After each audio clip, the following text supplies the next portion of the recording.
Good morning সবাইকে। কেমন আছো সবাই? আমার আজকের নতুন ব্লগে তোমাদের সবাইকে ওয়েলকাম করছি। আজকে বারটা হচ্ছে সোমবার, আর এখন সকাল 10:30টার মতো বাজছে। সকাল থেকে টুকিটাকি কাজকর্ম সেরে স্নান করে পুজো দিয়ে তারপর চলে এসেছি রান্নাঘরে। আজকে যেহেতু সোমবার, তো সেই কারণে নিরামিষ রান্না করব। নিরামিষ দিনে কি রান্না করব এটাও কিন্তু একটা চিন্তার বিষয় হয়ে দাঁড়ায়। তো ভাবলাম ঘরে যা ডাল সবজি আছে তা দিয়েই আজকে রান্নাটা করি। তো পুরোটাই তোমাদের সঙ্গে শেয়ার করব, তোমরা দেখতে থাকো, আশা করছি ভালো লাগবে। সবার ফার্স্টে দেখলে আমি ডাল সেদ্ধ বসিয়ে দিয়েছি। মুগ ডাল একটু শুকনো কড়াইয়ে ভেজে তারপর একটু লবণ দিয়ে সেদ্ধ করতে বসিয়ে দিয়েছি। আর এখন কেটে নিচ্ছি বেগুন। বেগুনটা ওপর থেকে দেখে মনে হচ্ছিল পাকা হবে, মানে শক্ত শক্ত বীজ হবে, কিন্তু কাটার পর আমি অবাক হয়ে গেলাম। কেটে দেখছি একদমই নরম বেগুন। তো দেখো একটু মোটা মোটা করেই আমি কয়েকটা পিস করে পুরো বেগুনটাই কেটে নিলাম। তারপর এখানে দেখো গাজর কেটে নিচ্ছি। আসলে আজকে তৈরি করব ভেজ ডাল। ভেজ ডালের জন্য গাজর আর বিনস ছোটো ছোটো টুকরো করে কেটে নেব। নিরামিষ দিনে সবজি ডাল খেতে কিন্তু বেশ ভালো লাগে।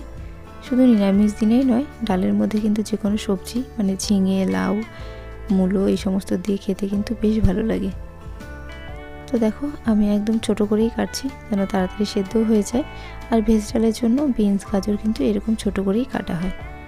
এর মধ্যে যদি ফুলকপি দেওয়া যেত তাহলেও কিন্তু বেশ ভালো লাগতো, কিন্তু ফুলকপিটা ফুরিয়ে গেছে বলে দিতে পারলাম না।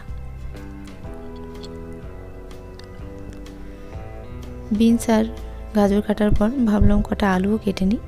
আসলে শুভ্র ডালের সঙ্গে আলু ভাজা খেতে বেশ পছন্দ করে। আমার শাশুড়ি মা যখনই ডাল রান্না করে তার সঙ্গে কিন্তু এরকম ছোট ছোট পিস করে আলু ভাজা করে। তো শুভ্রকে ডাল দিলে তখন ও মাঝে মাঝে আলু ভাজার কথা বলে। তো সেই ভেবে আজকে ভাবলাম তাহলে ডালের সঙ্গে কয়েকটা আলুও ভেজে নেওয়া যায়।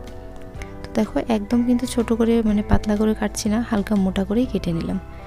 এবার খুব ভালোভাবে সমস্ত সবজিগুলো কয়েকবার ধুয়ে নেব। সবার ফার্স্টে এখানে আলু ভাজতে বসিয়ে দিয়েছি, আর ভাত হয়ে গেছে ফ্যান ঝরাতে দিয়েছি।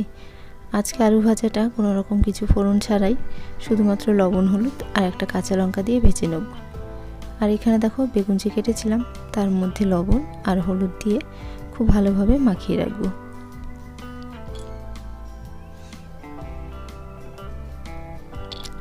আজকে বেগুনটা করব দই দিয়ে। আর এই যে দই দেখছো এটা কিন্তু আমি বাড়িতেই বানিয়েছি। আজকে অনেক দিন পর কিন্তু বাড়িতে দই বানালাম। আজকে বলতে কালকে রাতে দইটা পেতেছিলাম। আর এই দই পাতাটা কিন্তু আমি আমার একটা বান্ধবী থেকে শিখেছি, ওর নাম রিয়া। তো রিয়া থেকে আমি শুনেছিলাম কিভাবে দই বানাতে হয়। তারপর থেকেই আমার যখন যখন ইচ্ছা হয় তখন আমি বাড়িতে এরকম দই বানিয়ে নিই। আজকে যেহেতু দই দিয়ে বেগুনটা রান্না করব, তো তার জন্য দেখো দইয়ের মধ্যে এখানে দিয়ে দিলাম লঙ্কা গুঁড়ো, এটা কাশ্মীরি লঙ্কার গুঁড়ো, একটু ধনে গুঁড়ো, হলুদ, এই সমস্ত কিছু দিয়ে খুব ভালোভাবে একটু জল দিয়ে মিশ্রণটা করে রেখে দিলাম কিছুক্ষণ। আর এখানে আলু ভাজা হয়ে গেছে। তারপর আবার কড়াইয়ের মধ্যে দিয়ে দিলাম কিছুটা তেল। এবার বেগুনগুলো দুপিঠটা ভালো করে ভেজে নেব।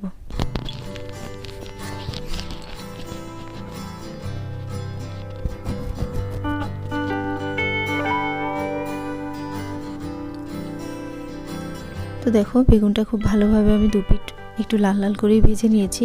প্রায় 80%-এর মতো সেদ্ধ হয়ে গেছে। আর আজকে যে দই বেগুনটা করছি, বেগুনটা কিন্তু লম্বা লম্বা করে কেটেও করা যায়, গোল গোল করে কেটেও করা যায়। তো আজকে দই বেগুনের মধ্যে আমি আরও একটা জিনিস দিচ্ছি না, যেটা হচ্ছে কাজু বাটা। তো আজকের কাজু বাটা ছাড়াই রান্নাটা করছি। তেলের মধ্যে একটু পাঁচফোড়ন দিয়ে তার মধ্যে একটু আদা, জিরে, কাঁচা লঙ্কা বাটা দিয়েছিলাম। ওর মধ্যে ভাজা হয়ে গেলে দিয়ে দিলাম টক দইয়ের মিশ্রণটা। কিছুক্ষণ রান্না করে নেওয়ার পর দেখো এখন বেগুনগুলো দিয়ে দিচ্ছি। এবার কয়েক মিনিট কিন্তু খুব ভালোভাবে এটা আমি ফুটিয়ে সেদ্ধ করে নেব। দই বেগুন তো রান্না করা হয়ে গেছে। তারপর যে সবার ফার্স্টে আমি ডাল দেখিয়ে আজকের ব্লগটা শুরু করেছিলাম, এখন সেই ডাল রান্নাটা হচ্ছে। ডাল সেদ্ধ করে নেওয়ার পর এখন ফোড়ন দেবো। তো তেলের মধ্যে আমি একটু জিরে আর বিনস গাজর ভেজে তার মধ্যে একটু আদা জিরে বাটা দিয়েছিলাম, আর দিয়েছিলাম কয়েকটা কিশমিশ। এবার সেদ্ধ করা ডালটা এর মধ্যে ঢেলে দিচ্ছি।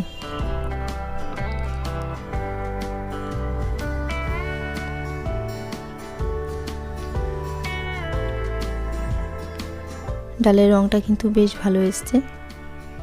আর দেখো ডাল রান্না করা হয়ে গেছে। নামানোর আগে কিন্তু আমি একটু চিনি দিয়েছিলাম। আমি শুধুমাত্র মুগ ডাল রান্না করার সময় একটু চিনি ব্যবহার করি, তাছাড়া অন্য ডালে কিন্তু দিই না। আমার রান্নাবান্না সেরে এসে দেখছি মুচি এখানে বসে আছে জানলার সামনে। ও আসলে বসে বসে এখানে যতগুলো গাড়ি যাবে প্রত্যেকটা গাড়ি ফলো করবে কখন শুভ্র আসছে।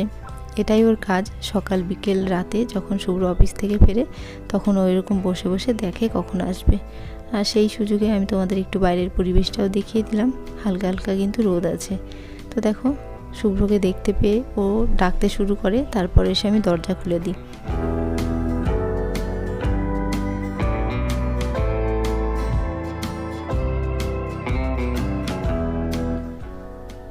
এবার মুচি শান্তি হলো। এবার ঘরে এসে বসবে, কিছু খাবার খাবে, তারপরও কিন্তু আবার শুয়ে পড়বে।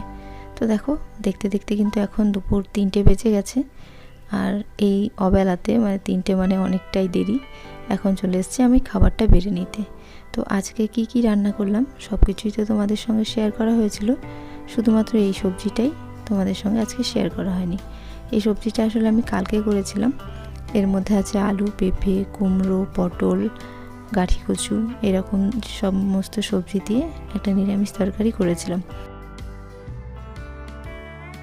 আজকের খাবারে ছিল ভেজ ডাল, দই বেগুন, একটা পাঁচমিশালি সবজি আর আলু ভাজা। তো সমস্ত কিছু খাবার একসঙ্গে বেশ ভালোই লেগেছিল, আর খাবারের টেস্টগুলো কিন্তু বেশ ভালো হয়েছিল।